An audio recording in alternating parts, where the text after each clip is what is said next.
പിന്നെ എനിക്ക് എന്ത് വേണം? ഈ പഴത്തിനെ കൊണ്ട് എന്തെങ്കിലും ഉണ്ടാക്കി തരുവാ? ശരി, ഞാൻ ഉണ്ടാക്കി തരാം. വാ. ഒരു ബനാന എടുക്കുക, എന്നിട്ട് ഇതുപോലെ മുറിക്കുക. കൈ മുറിയാതെ സൂക്ഷിക്കണ.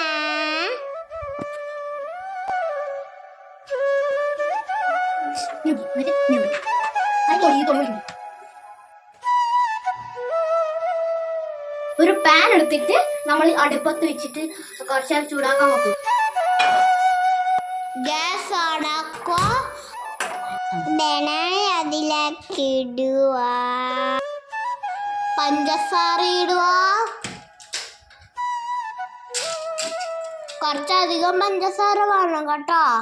ഇത്തിരി നെയ്യും കൂടി ചേർത്ത് മിക്സ് ആക്കുക. ഗ്യാസ് ഇടയ്ക്ക് സ്ലോ ആക്കണം, അല്ലെങ്കിൽ കരിഞ്ഞു പോവും.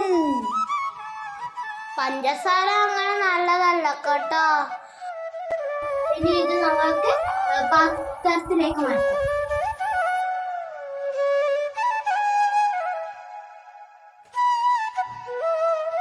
ഹലോ ഗൈസ്, അപ്പൊ എൻ്റെ കാൻഡി ബനാന റെഡി ആയിട്ടുണ്ട്.